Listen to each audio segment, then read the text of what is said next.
Brookville was a small, forgotten town on the map, surrounded by highways leading to more important places. To those passing through, it seemed like a mosaic of small businesses, well-kept homes, and a routine that hadn't changed in decades. For Dylan Hayes, Brookville was all he knew. Born and raised there, Dylan was the kind of person who went unnoticed. At 24, he lived in a small, characterless apartment decorated with old furniture inherited from his grandmother. His daily routine consisted of a simple commute between his home and the copy shop where he worked. The job, though stable, was boring.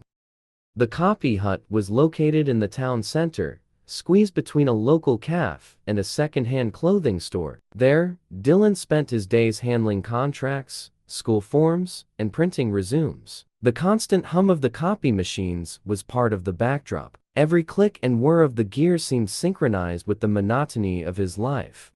Since childhood, Dylan had always felt out of place. He was reserved, almost invisible, and that followed him into adulthood. While his schoolmates dreamed of glamorous careers or moving to big cities, Dylan never had big aspirations. His routine comforted him even though, deep down, he knew something was missing. Dylan's relationship with his family was lukewarm. His mother, who worked as a nurse, was always busy with long shifts at the local hospital. His father had left when he was only 10 years old. Since then, the Hayes household had been silent and full of absences. Dylan learned early to be independent, but also to live with a constant feeling of loneliness. In his teenage years, he discovered a passion for photography. With an old analog camera he bought at a thrift store, he explored the streets of Brookville, capturing images of everyday life. But like many other passions, this one was left behind as he grew older and faced the responsibilities of adulthood. The camera now sat on a shelf, covered in dust, a memory of something that could have been. The friends he had in school had gone different ways. Some moved to larger cities, others were stuck in Brookville, just like him, but with busier lives. Dylan, on the other hand, preferred the tranquility of his own company. He spent his evenings watching old movies on TV or reading books he borrowed from the public library. Despite his introverted personality, Dylan was not unhappy. He found solace in small pleasures: the hot coffee at the start of the day, the fresh breeze during his walk to work, or the sound of rain tapping against the window at night. Still, it had been a long time since he had felt excitement for anything. His life was like a black and white photograph, stable, but lacking color. The work at Copy Hut didn't offer much in the way of challenges. Dylan was a dedicated employee, but no one expected much from him. His boss, Linda, was a practical, no-nonsense woman who ran the shop with a focus on keeping everything running smoothly. She appreciated Dylan's punctuality and his ability to work without complaint, but she also knew he had no greater ambitions. One of the few moments Dylan allowed himself to dream was during his lunch breaks. He would sit on a bench in a small park near the shop, watching the people pass by. Every unfamiliar face represented a story he would never live. He wondered what it would be like to have a different life, full of adventure and accomplishments. But these thoughts came and went, like clouds in the sky. It was a typical afternoon in Brookville when Dylan had a brief conversation with a customer that left an impression on him. The man, middle-aged and well-dressed, was printing flyers for an event company. During the process, he casually remarked, "Life is all about opportunities. Sometimes, it's all right there, right in front of you, just waiting for you to grab it." Dylan didn't respond right away, but those words lingered in his mind. He didn't know exactly what to do with them, but he felt something stir inside him, a restlessness he hadn't felt in years. Maybe there was something more waiting for him, even in Brookville. Maybe he, too, could find a way to change his story. In the days that followed, Dylan continued his routine, but now with a small spark of curiosity. He began paying more attention to the people around him, imagining what his life might be like if he had the courage to do something different. And though he still didn't know how or when, he felt something was about to change. Unknowingly, Dylan was about to embark on a journey that would transform his life in a way he could never have imagined. The sun filtered through the blinds of the copy hut, creating streaks of light that danced across the counter. It was a morning like any other, and Dylan was busy aligning papers in one of the machines. He had arrived early, as usual, and the shop was quiet except for the rhythmic sound of the toner in action. The stillness of the place was almost meditative for him. He knew exactly how the day would unfold, or so he thought. Shortly after 9, the bell above the door rang, announcing the arrival of a customer. Dylan looked up, expecting to see a familiar face, but was surprised by a figure he didn't recognize. It was a woman. She wore a light blue silk shirt, paired with a fitted skirt that ended just above her knees.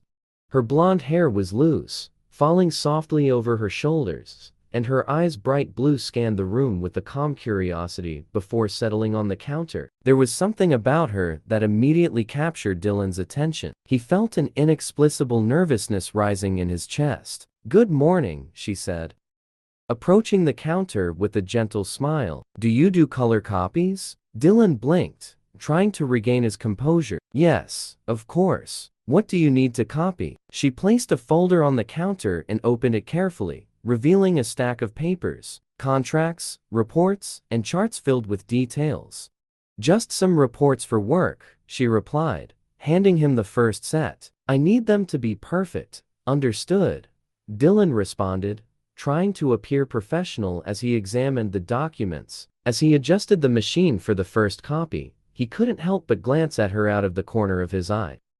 There was something captivating about her, something he couldn't explain. She seemed out of place in the small world he knew so well, too elegant, too confident, as if she belonged in a bigger world. "Do you work around here?" he asked, breaking the silence as the machine started printing. His voice came out quieter than he intended.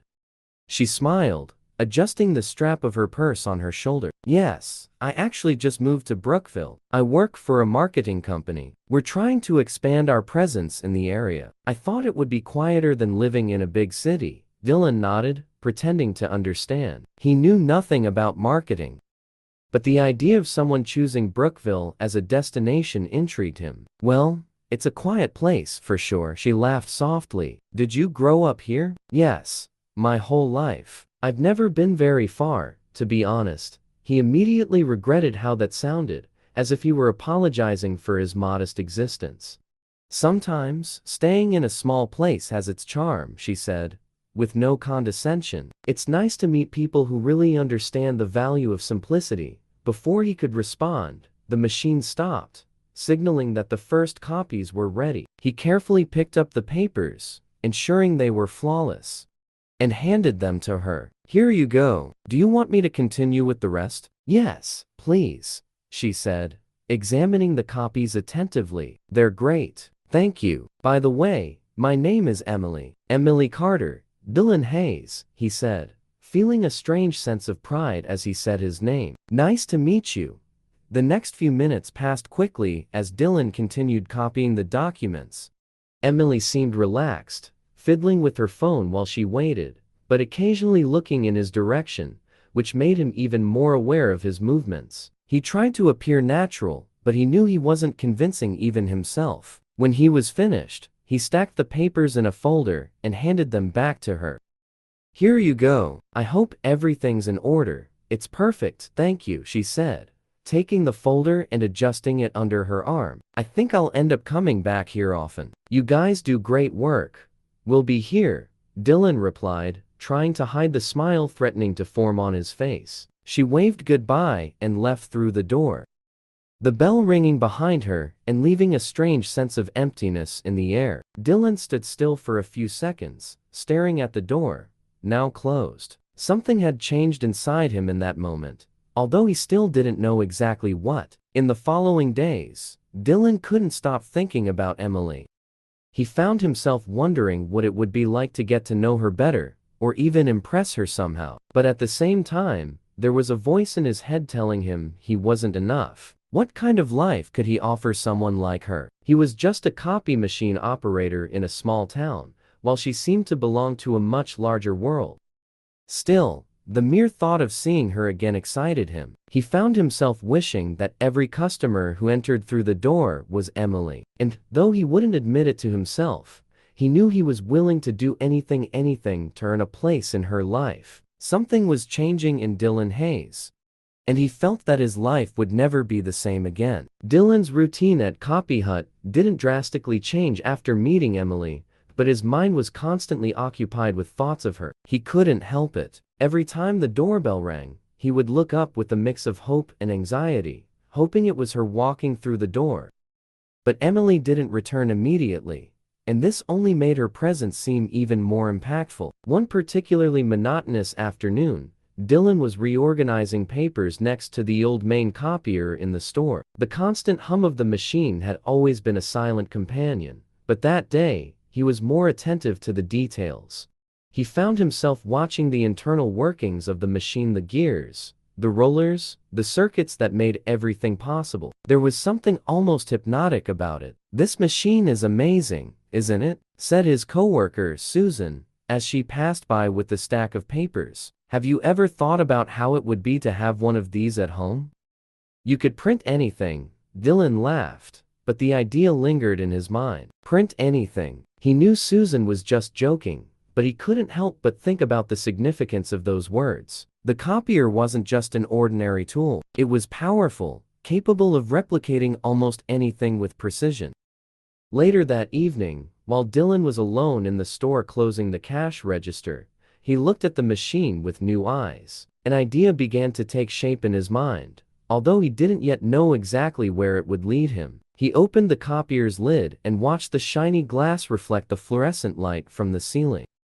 It was a mirror of possibilities. He tried a few test copies, placing random items on the surface: a bobby pin, a coin, a keychain. Each copy came out incredibly detailed, almost indistinguishable from the original. He was amazed by the perfection of the machine's work, but his curiosity didn't stop there. What else could it do? That's when he remembered one of the regular customers, a man named Jack, who frequently asked for copies of legal documents. The last time, Jack had forgotten a folded $100 bill between the pages of a contract. Dylan had returned the money without thinking twice. But now, he looked at the bill with new interest. What if he could copy it, just as an experiment, to see how far the machine's perfection could go? He didn't have money at the moment, but he knew there was a $20 bill in Susan's drawer, left as change for customers. He hesitated for a moment, but curiosity won. He took the bill and placed it on the copier's glass, adjusting the settings for maximum color and detail. When the copy came out, he held the paper in his hands, speechless. It was incredibly realistic. The texture was wrong, of course, but the appearance, the colors, the details was almost perfect. "My God," he murmured to himself. His heart was racing. He knew what he had just done was illegal, but he also knew he had no intention of using that bill. It was just an experiment, but the success of the test had awakened something in him. An idea that was as exciting as it was terrifying. That night, at home, Dylan couldn't stop thinking about what he had discovered. He was torn between curiosity and fear. Part of him wanted to forget what he had done, but another, darker part, wanted to explore it further. He thought about Emily. What if he could change his life in a way that would impress her? Show her he was more than just a simple copier operator? In the following days, he discreetly started studying currency bills. He observed every detail: the fine lines, the shades of green, the security elements. He knew it was impossible to replicate the watermarks and textures with the resources he had. But he couldn't ignore the efficiency with which the machine replicated the visuals. A week later, Emily returned to the store. Dylan's heart raced when he saw her walk in, and he did his best to stay composed while assisting other customers. When it was finally her turn, he noticed a sparkle in her eyes and a smile that seemed lit by the morning sunlight. "Hi, Dylan," she said. "I have more documents to copy. Can you help me?" "Of course," he replied, trying to sound casual. But as he worked, something inside him changed. He knew he had to do something to make Emily see him differently. He wanted to be more than just a simple clerk to her. He wanted to be unforgettable. Later that day, Dylan returned to the copier with a new sense of determination. He took a $100 bill, one he had found in an old jacket at home, and carefully placed it on the glass. This time, he used all the advanced settings of the machine, adjusting contrast, brightness, and precision. When the copy came out, he could hardly distinguish the fake from the original. The perfection was unnerving. Dylan knew he was crossing a dangerous line. He put the copy in his backpack, feeling the weight of his decision. He wasn't sure exactly what he would do with the bill, but one thing was clear. He had taken a step towards something that could change his life for better or for worse. The first step in Dylan's plan was to find a way to test his counterfeit bill without attracting attention. He spent entire days obsessing over the idea, alternating between moments of excitement and paralyzing fear.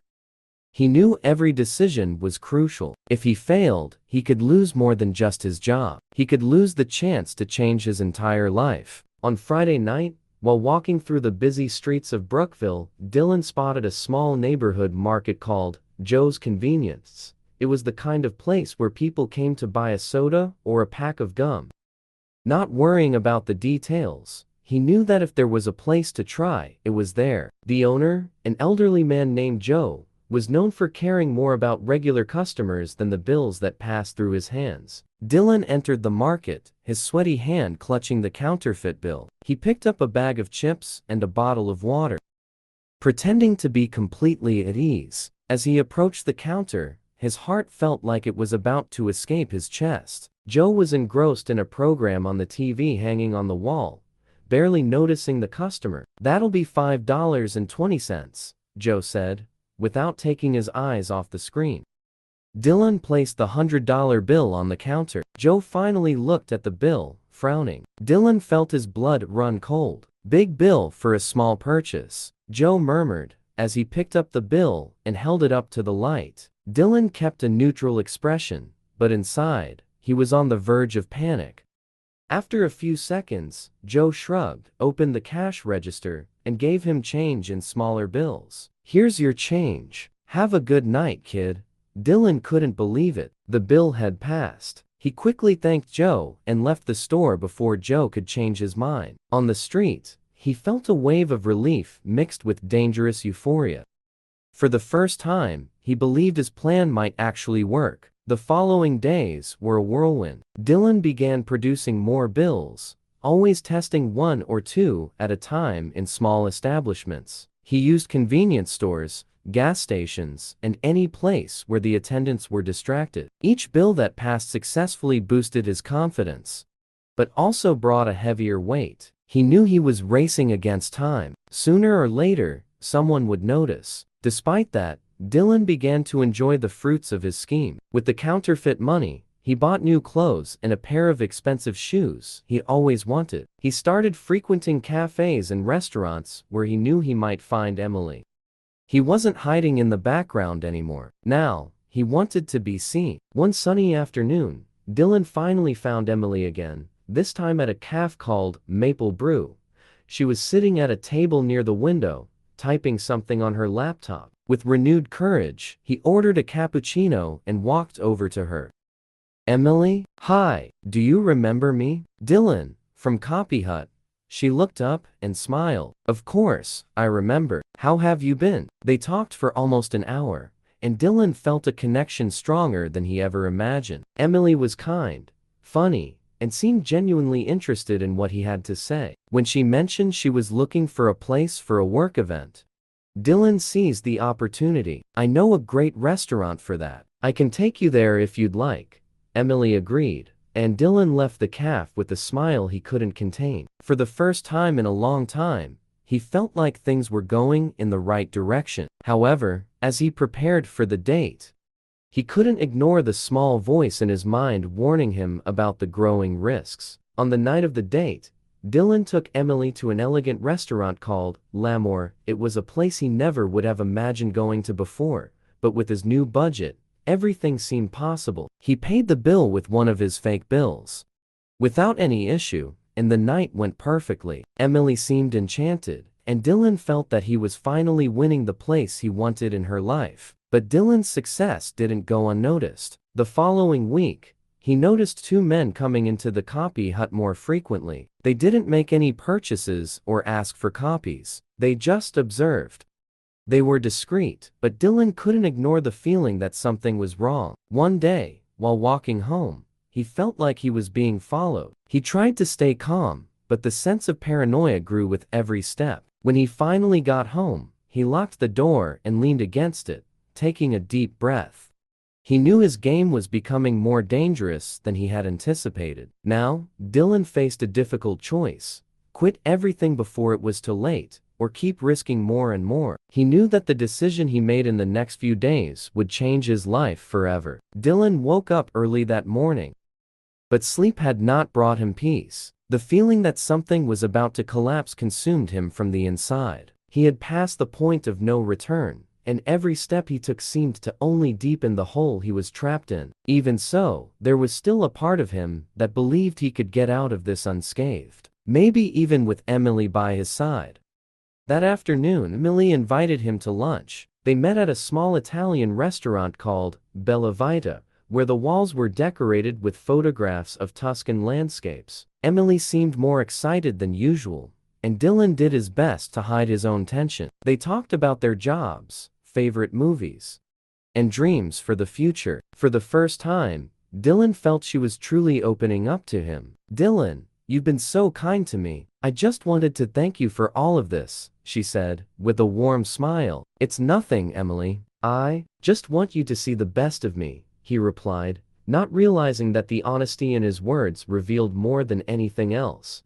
But the peaceful moment didn't last. As Dylan was heading home that night, he was intercepted by two men in an alley near his street. One of them, a tall and stocky guy, pulled him aside with a sharp motion. "You think you can mess with us, kid?" the man said, holding Dylan by the collar. I don't know what you're talking about," Dylan tried to say, but his voice trembled. The other man, shorter but equally intimidating, held a $100 bill in front of Dylan's face. "Do you recognize this? You've been spreading these bills all over town. You think we wouldn't notice?" Dylan felt his heart race. It was the men he had seen at the copy hut.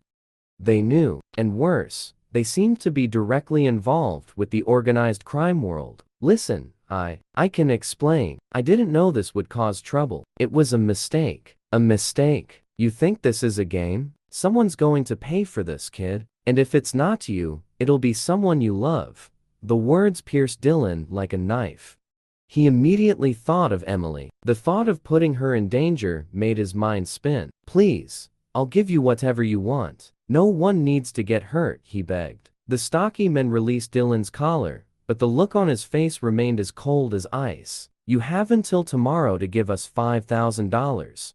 And we don't want any more of these fake bills. Real money, understand?" Dylan spent the entire night trying to come up with a solution. There was no way he could come up with that much money in such a short time. He was cornered, and every option seemed worse than the last. Finally, he decided he couldn't face this alone.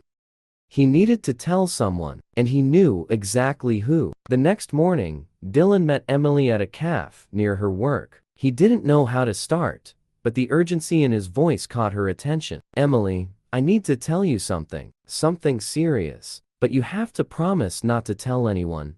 "What happened?"